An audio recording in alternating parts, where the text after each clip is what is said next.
What is up, fellow humans and mutants alike? My name is Kyle. I am with Danny, and we are back at it following Fall of X. Rough start, Danny. Rough start. Kerplat, as he says. Of X. Kerplat of X. You know, it's just like it's what is it? It is what I call the sideshow Bob steps on a rake of X. That was good. You got me with that one. I was like, oh man, I snorted even a little bit. But it's Charles. Okay, that's good. Yeah, one that's accurate. after another. This week we are what are we doing? We're doing Immortal X-Men issue number 14. We're mid-fall, I guess. We're mid-fall. We're post-fall. Is this Children of the Vault issue number 1? Yeah, Children of the Vault issue number 1 and Immortal X-Men 14. So are they under the umbrella of Fall of X, or is this a Fall of X prologue? This is under the umbrella. Yes, okay. Both of these are under the umbrella of Fall of X. I guess it'd be epilogue, right? Ending. No, we're still mid. We're still. I guess it would be. So these aren't like zero issues or edge of or like prologues. We are in the thick of it at this point. We are in it, and I don't think they're gonna win it.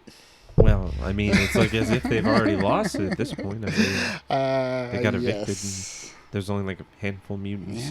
Yeah, we got Kitty Cronenberg and people. We got an emo Charles hanging out on the beach. Yeah, you know? He spent. That dragged on too much. That was a little too much. Before we get into it, quick note: I was on the House of X podcast. They celebrated their 200th episode last week. Here is a short clip of me ranting, and I will probably bring this up again. Here we go. We talk about one thing. We see Bishop in a moment somewhat complaining about being on the run for a month under an underpass curled up. He's wearing his bright red X-Men jacket. Take off the jacket, man. Take it off. You're on the run. What's going on there? You're on the run. The gotta look good though, man. Entire world. It look good. It look good. Yeah. The entire world hates you. You gotta suffer for fashion, baby. Yeah. Yes. It look good. The world's falling apart. So that is a short clip from House of X, episode 200. Go check that out. It was fun. Well, congrats to them. That's great. Yeah.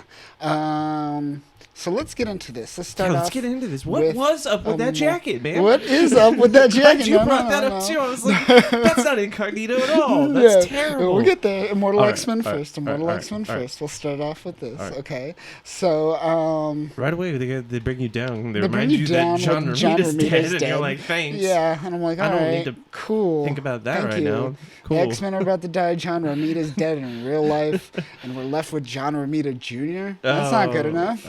Come on.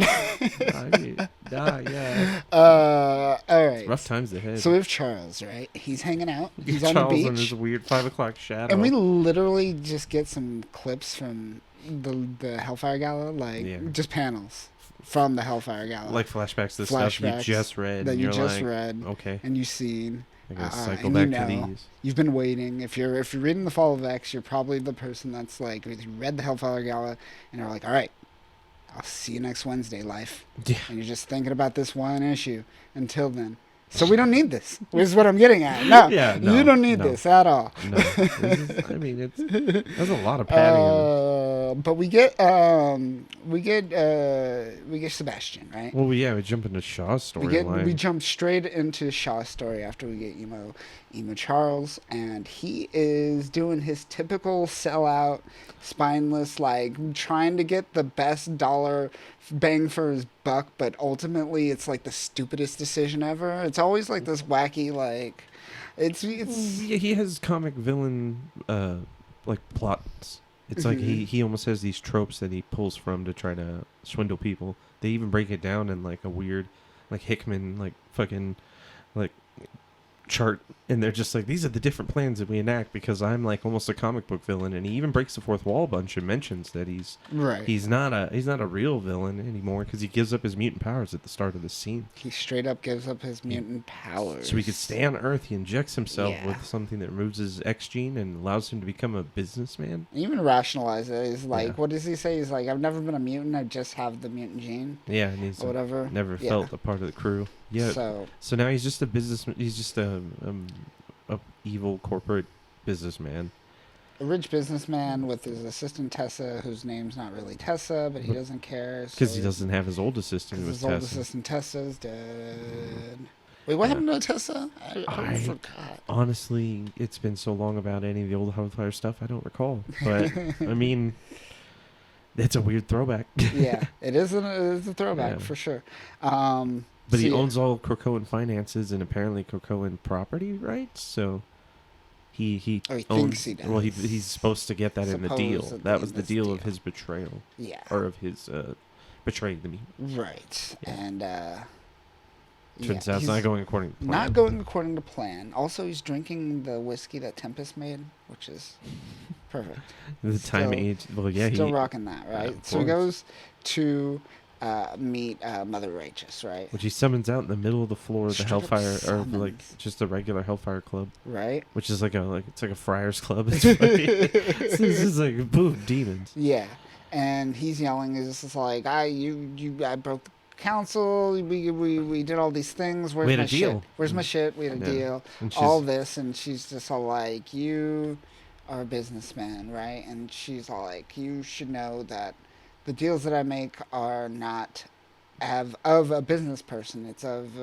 They're non-binding, essentially, is what she's saying. Yeah. And then I renegotiate the deal on the fly, and I now own the Hellfire Club, and all the Hellfire security guards are now holding Sebastian Shaw at their will with their guns. They got them. They're old-timey guns.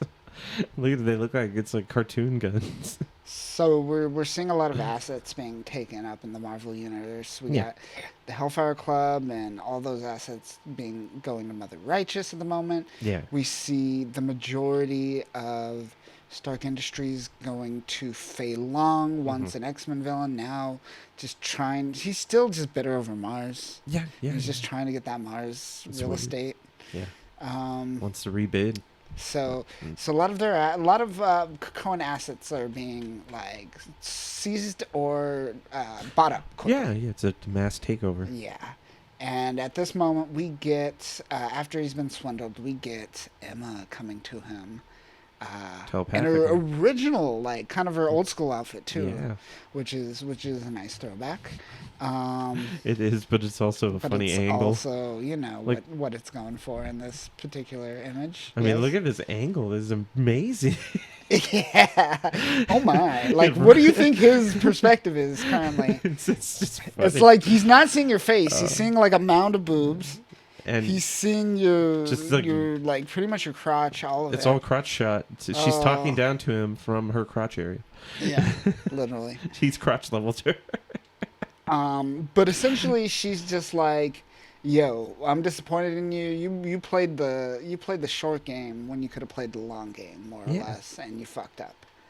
And that's what she's saying. And, and you're an idiot. She's like, I did it for the children, did it for the money. Just let you know I'm watching you. And then she disappeared back to the psychic and ether. then she goes away, and she's gone.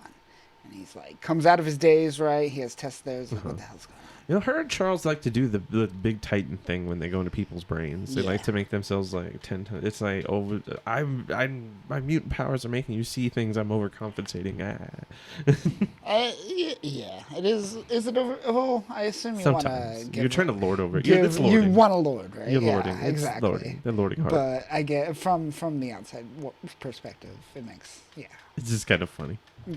But he's just like, you know what? I'm over this. I'm all about the dollars now. Cream, dollar bills. Well, he's got his new plan to take out Club Sinister, because he enacted here. Sure, yeah. The exploitation of Krakoa, Shaw Industries overview. Yes. Because he's got the stages, and at stage, I think there, stage 2.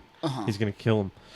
Stage 2 is gonna kill him. Kill him, if not on principle. So one thing it notes is that Doug's gone. Yeah, he's gone. Where is Doug? Doug is connected to Krakoa. Like he. Yeah. I want to know where he is, what he's doing. Yeah, what's his wife up to? His warlock's still there in his arm. His warlock's still hanging out with him. Arm lock. Yeah, who the fuck knows? But anyways, yeah, this is his plan. He's gonna take out some people. Like he's just gonna throw money at it in his hopes and dreams, and maybe he'll get somewhere. Who knows? But Sebastian Shaw's superpower is he can make a percent out of $1 billion. Yes. And now he's gonna go sunbathing with Celine. So now, like, I was gonna say, like, most of their like plans that they talk over in comics, it's always on a boat. You notice that? Everyone's like corporate Italian movie mogul villains. It's almost. It's like they had the whole weird Corporation of X thing. It's a lot of this stuff feels like it circles back to a lot of these corporate politics, and it's kind of boring and weird. What is Celine's game in this? It seems like she's just vapidly hanging out because she's so old that her motivation is almost like, I guess, whatever. Yeah, it's like a tree ant or apocalypse where they're thinking in eons and not like the instant. So I don't know. Yeah, It doesn't. It seems like she's just having a good time. And they have like security escorts that like hate mutants, and they're like, "Oh, mutants are monsters. We can't wait to be gone with all of them." Yeah. And she's like, "I'm gonna sunbathe." Whatever. Even though it doesn't seem to ever matter. Yeah. She's pale. But. So they're pretty much trying to go and figure out what's going on Krakoa, more or less. Yeah. And we come back to Charles. Charles is just like, nah. And we get. Yeah, Charles is not happy. Yeah, and then we get. He's gonna cut himself. You get him in his brain, and he's just all like, yo. I killed the mutants, I think. I told them to run. And they listened, and so I think they might be dead now. They're dead now? Who knows? And she's like, calm down, Charles. And he's like, no. And then he monologues about how sad he is for like 4 or 5 pages. And yeah, Emma's just like, literally, we've all been through this before, and we've all done this together. We could do it again. But Charles is like, no, leave me alone. I'm mopey. I'm on an island. By myself, like literally by myself. I am population an island, 1, and an island feels no pain.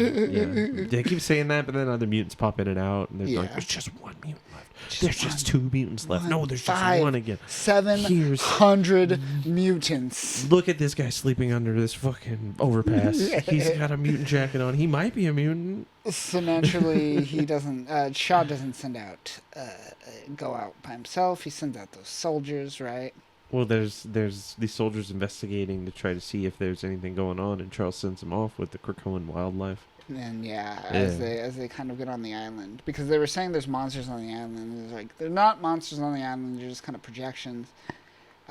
They think they're to ward people off. The flora and fauna of the island going amok. So they go here and they're like, images. No,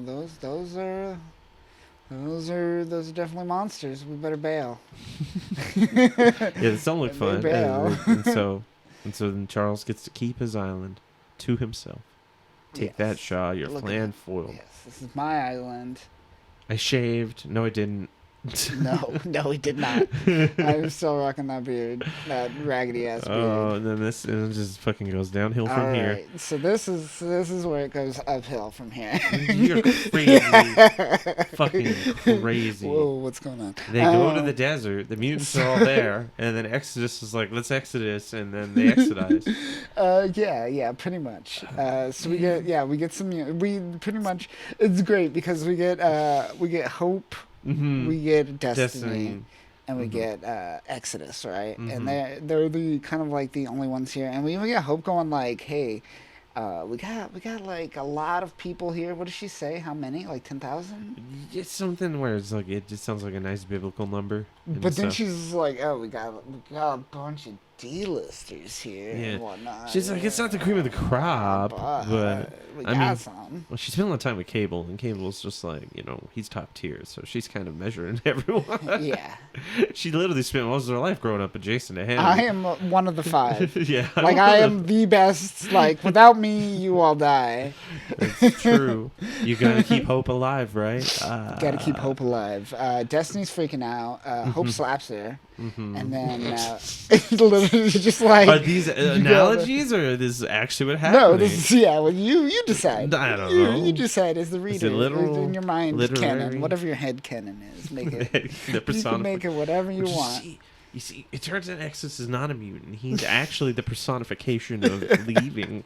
manifest, and he's always been there because the X-Men can never get comfortable. They're always on the move. They're nomadic people. So, talk about holy Ten Commandments. Charles, god damn, like everything about this makes me like roll my eyes but laugh and smile at the same time, and I love it. No, you're right. I take it back. I take back everything I said about this being a 4. No, this comic was a 3. This comic was a 3. Fuck this comic. And 3 is being nice. He doesn't like a man of religion. It's not that I don't like a man of religion. Look at him. Look at that lens flare. It's so fucking silly. It's so just so silly. Dumb. It is dumb. It's I'll like give you that. It's so like, dumb. It's like Monty Python is writing this, and like this is like their take on it. It's like a fucking Brian, but not on purpose, by accident, man. It's beautiful. This is terrible. It's beautiful. It is terrible. It's like corporate fucking day-to-day in the beginning. The middle is Charles is like self-pitying himself and saying, I killed the mutants. Maybe I didn't. I did. And then it just ends with this like everything's super literal. I'm like, this is not clever. You're like treating your audience like clever. They're like kids and you're babies. They are dangling. kids, No, but they're dangling babies. Like they're dangling keys in front of them. Not kids. I mean like they're infantile. I don't know. I mean. These Kids modern, are smarter These than modern that. kids probably don't know Jesus. No, regardless, they can make their connections. They Google it. It's not going to take them very long to understand and go down a fucking Wikipedia rabbit hole.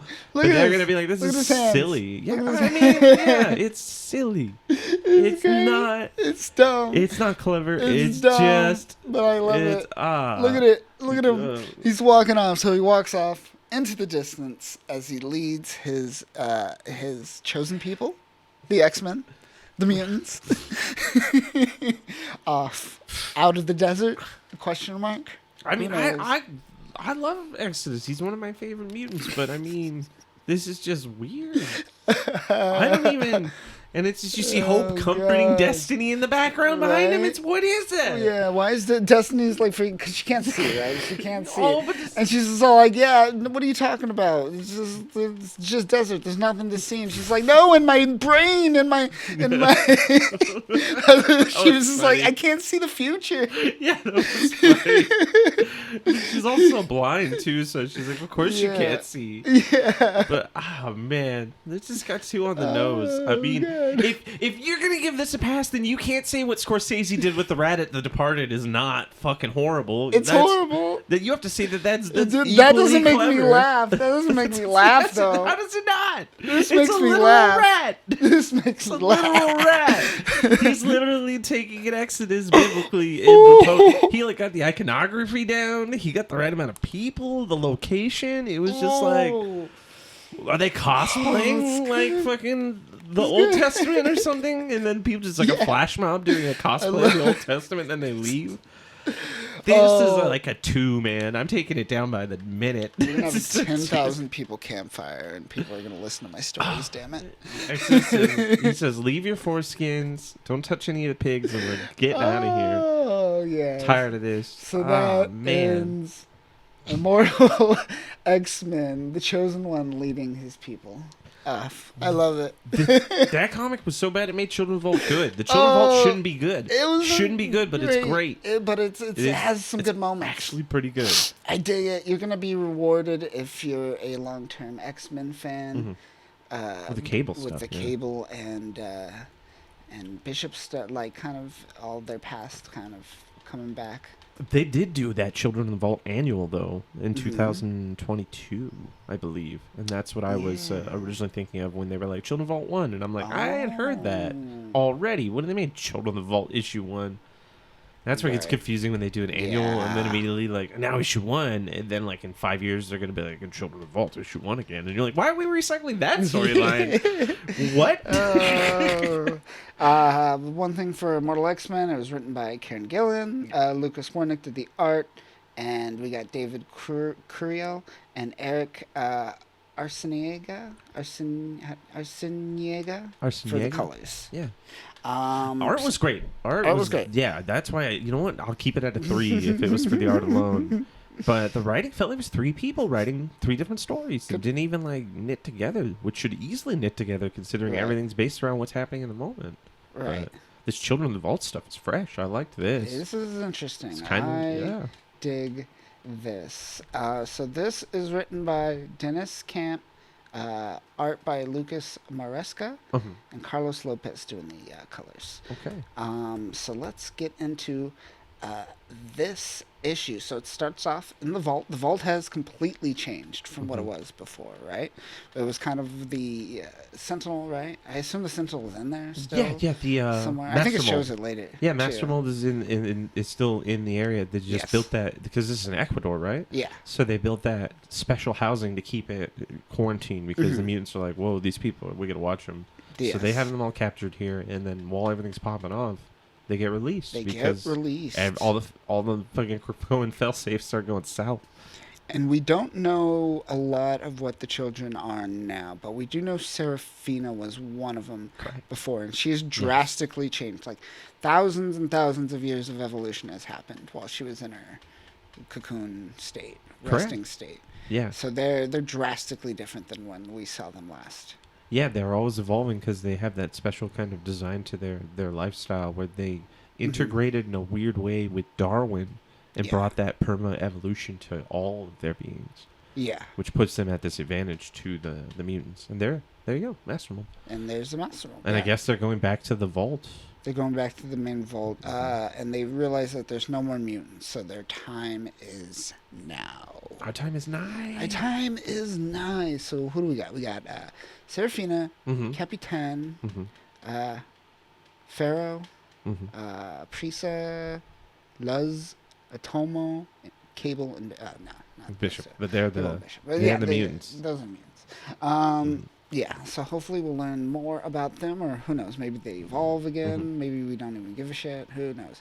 Yeah, this could be like done in 3 issues. So we started off pretty grim with this little kid, this teenager Rodrigo, right? And he's just in he's in chemicals. Some sort of like chemical lithium runoff. Up lithium, but then it's mixed with water, and he drinks it for some reason. But then takes a selfie, and that was confusing. Did you feel that was an organic thing for a human being to do?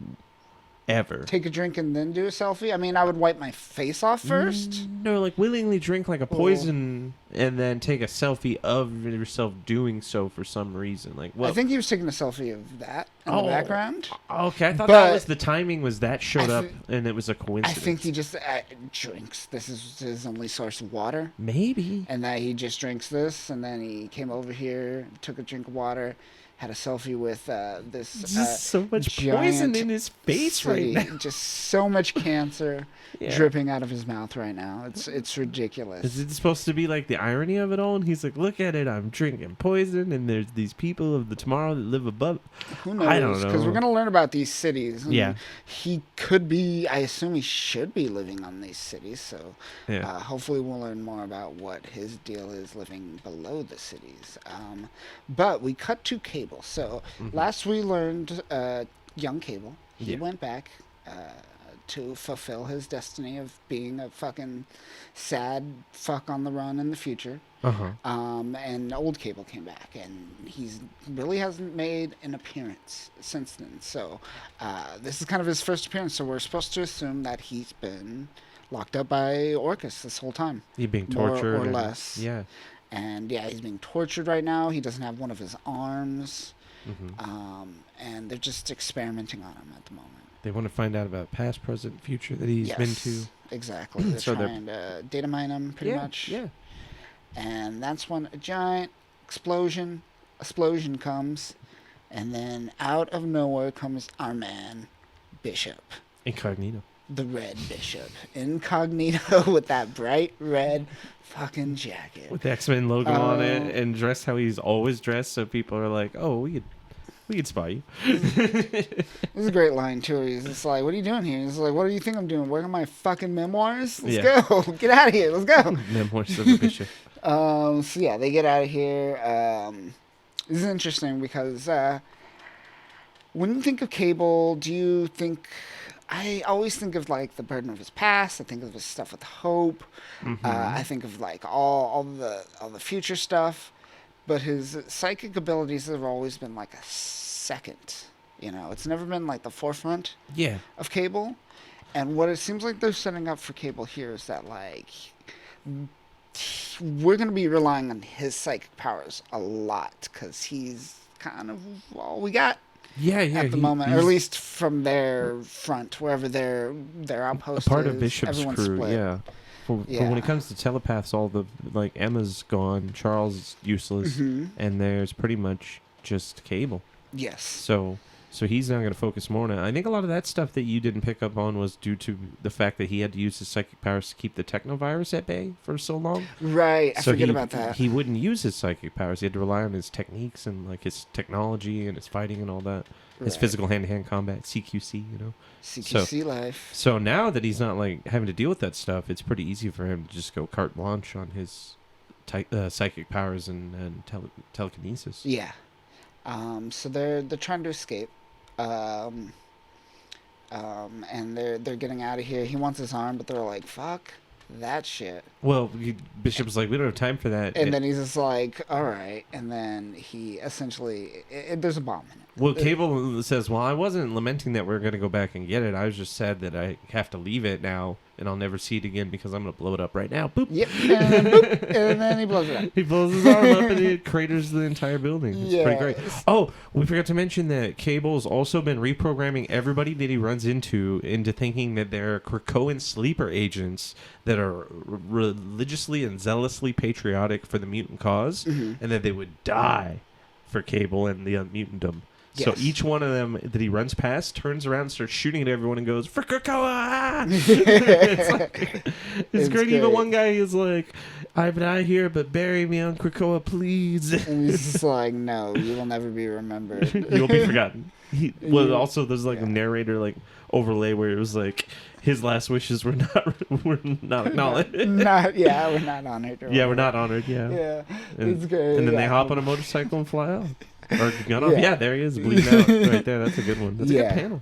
It's good and great. I love it. I love it. And then Cable gets caught up while they ride off on a motorcycle. Yeah. By reading Bishop's mind. It's great. I love, even though it's a cliche at this point, I love it's just like, catch me up, touch hands. All right, I'm up to speed. Let's do this. What is this artwork kind of reminiscent to you right here? Like focusing like on this part right here. Like what does this take you back to? This looks like, like Ditko, like old. Get even older. Even older than Ditko. Huh? Take it modern with Venture Brothers. Go old Johnny Quest. Johnny Quest? Okay.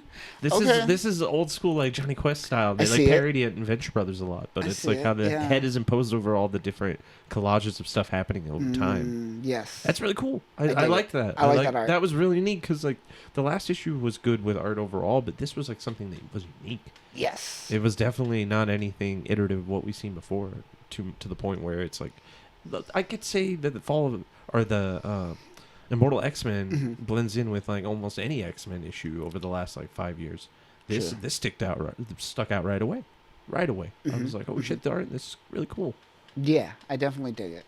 Yeah. I definitely dig it. Lucas Wernick is definitely more refined, and this is a little rougher, but like just the kind of art direction itself. The roughness, really, I think, adds to it. It gives it a bit of a more that unique vibe. Yeah. So it doesn't. The refined is too.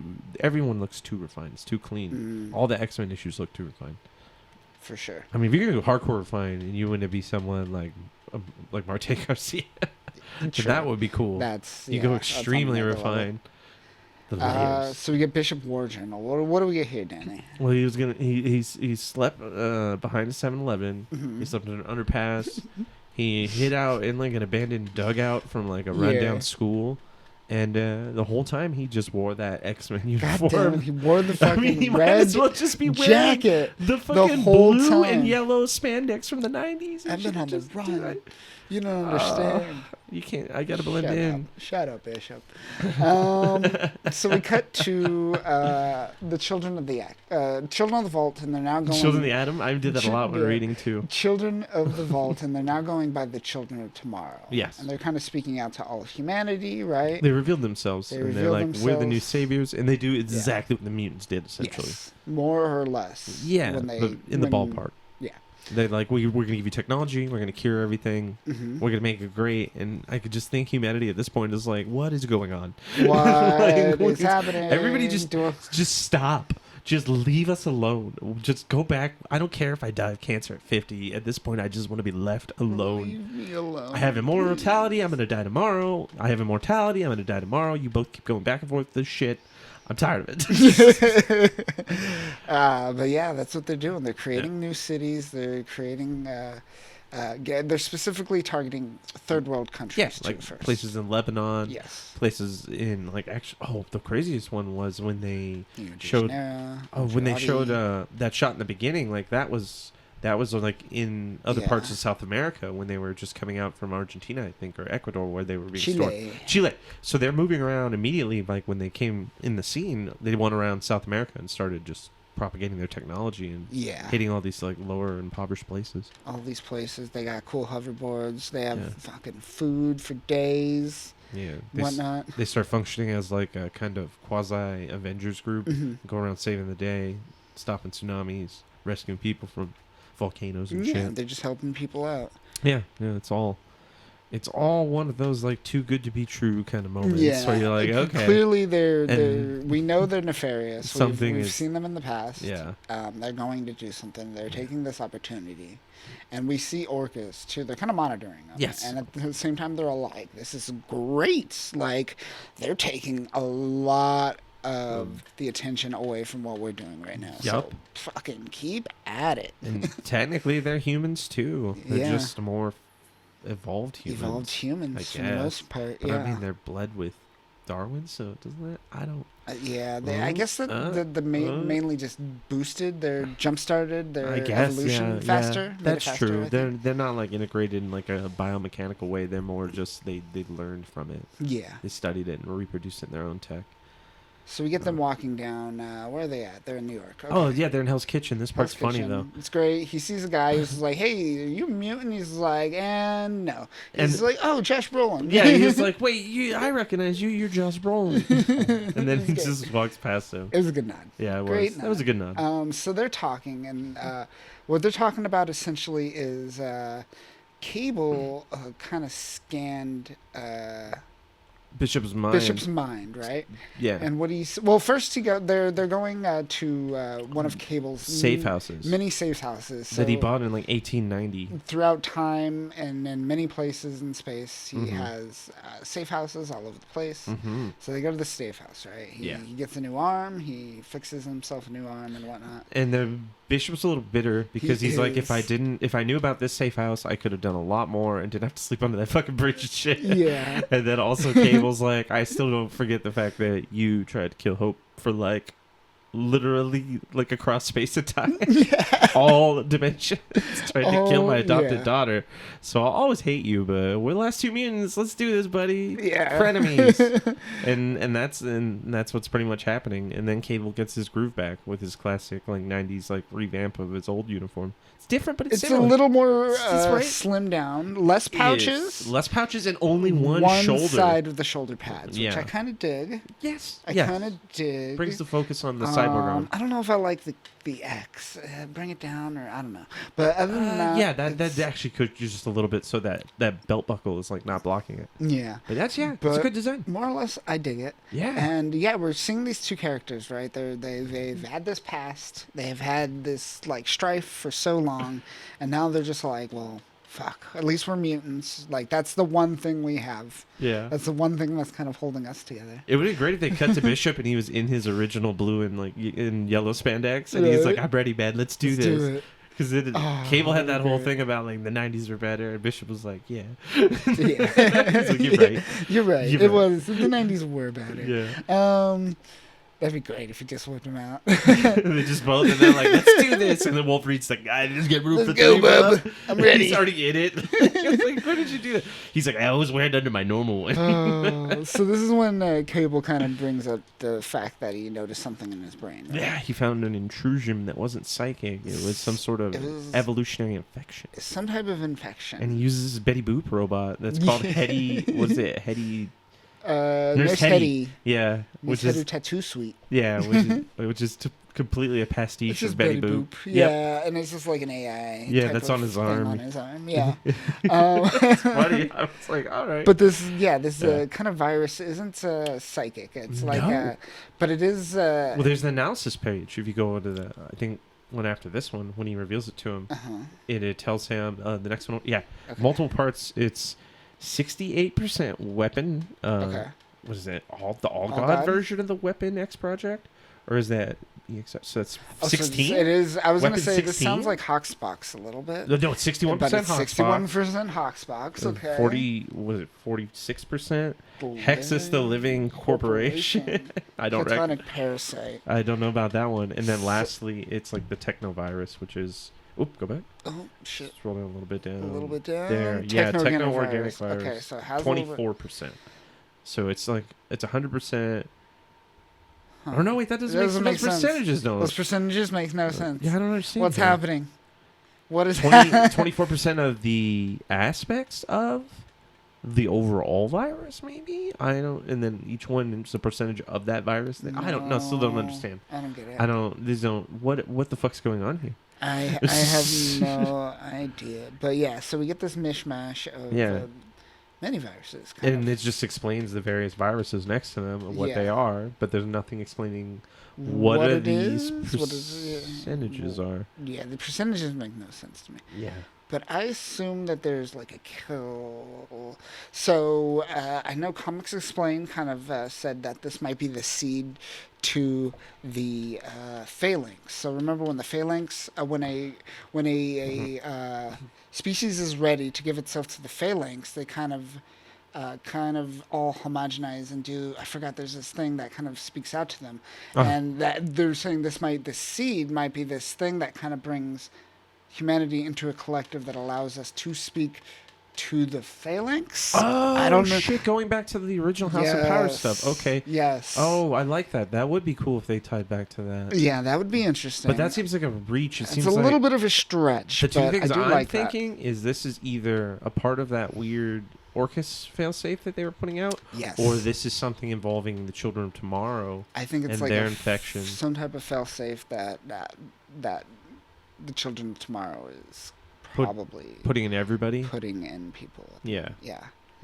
And it's so infected. And Cable even mentions, he says it's a pathogen still, so it can be transmitted from person to person. Yes, but it's not like airborne or anything. No. And he's like, well, how bad is it? And he's like, everybody's infected. Everyone is infected, essentially. Yeah, he sees it everywhere. Yeah. And they show a little view into everybody's brain, and he can pick up on it and all the people around him. Which that's a real cool panel too. I like it where you see it's a full page panel. Yeah, to be continued. That's a solid ending. Yeah. So they're walking around and they notice this is in everyone. This is not just in mutants. This is in every single person. Yeah. So and it's recent, so it has to be tied to the Children of Tomorrow. It has to be. I mean, it's the Orcus stuff. But or Orcus. If it turns out to be that phalanx, that just happens to be a twist that's a part of it. That'd be wild. I would be impressed. It feels like a stretch, though. I feel like we're giving them after reading fucking Immortal X-Men 14. I'm not giving any of fucking Marvel editorial any fucking breath to give me any bullshit anymore. Like, this is crazy. I just want to hear it from them. I'm like, just make more of this, and I don't. I just want to go back and read old Hickman stuff. Yeah, it does. Just to get a palette. But that is it for this issue. What'd you think, Danny? It's good. I did it. Solid 7, maybe 8 even. Yeah. Like, art was phenomenal, so I'd give it that. Yeah, I liked it. I don't know why I like it, but I like it. This is why. I love seeing Bishop and Cable. Yeah, just working. They have a good chemistry. It's fun because they're juxtaposition to each other is real nice. But yeah, I'm surprised by. I actually want to read more of this. Everything else, I don't even give a shit about the X-Men really anymore. It's like they got the right Cable, that's cool. They got the right Bishop, that's cool. So everything's fucking great on that realm. We just need them if we're gonna get mutants. But then this whole aspect of what are the Children of Tomorrow going to become? Yes. What are they going to be? Are they going to go toe to toe with the Avengers? Is this the main? Is this a big storyline that's bleeding into the other comics right now? Like. That's a good question. I almost feel like, is this another one of those events that are like ground shaking, but it's like fucking Daredevil's like, I didn't hear about it.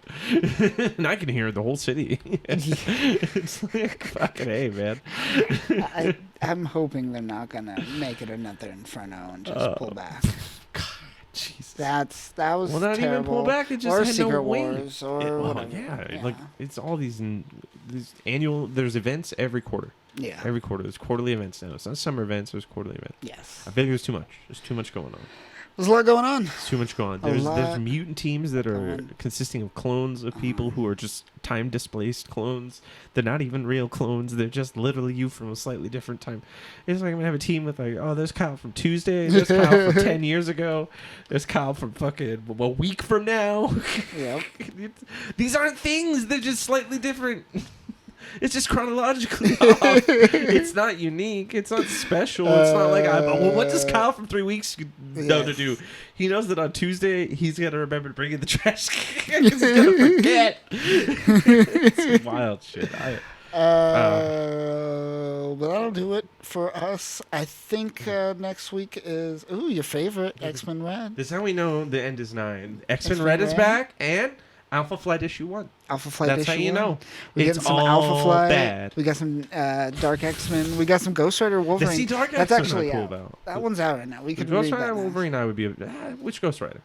I don't know. Ooh, That's a good question. That's a good question. Yeah. That's a very important question. With Alpha Flight, your favorite. Remember when they tried so hard to reboot Alpha Flight by putting in all these like A-list fucking god level, like everybody who's powerful in the Marvel universe is going to be part of the Alpha Flight team. That's the team that's going to solve problems. And then they just said, we're done with it. Oh, good times in Marvel Comics universe. That'll do it for us this week.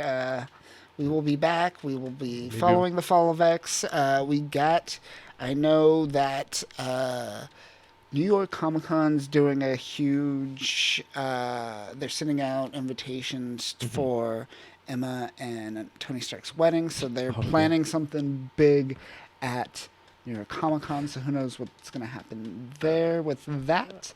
I don't know when that's. I assume like the Uncanny Avengers and what else we got? Wasn't there an Iron Man issue? Yeah, Invincible Iron Man. Yeah. We'll deal with the whole wedding stuff and whatnot. Yay, so that's coming up. Fun. What is going on? What is so many people marrying Tony Stark over the year, or dating Tony. The weirdest. Yeah, we'll get it. Everybody leaves someone and then eventually ends up with Tony Stark. He's like Mary Jane and Mary Jane was Frost. that was weird. Mary Jane was a weird one. He's like a known alcoholic for like a fucking blood, like an arms dealing alcoholic. Yeah, man. Doesn't do it for you. These women are like, yeah. Oh yeah. I want blood in your past. So keep an eye out for those. Be sure to check out freespeechgeek.com. We have a new Simply New type video coming up tomorrow. When this is released. I think it'll be out. Yeah, this will be out at the same time, so you should check it out. It'll be our Kukuru's Doan's Island video. We're doing a comparison to the movie and the show. Oh, it's going to be great. So go wildly check that different out. That'll do it for us this week.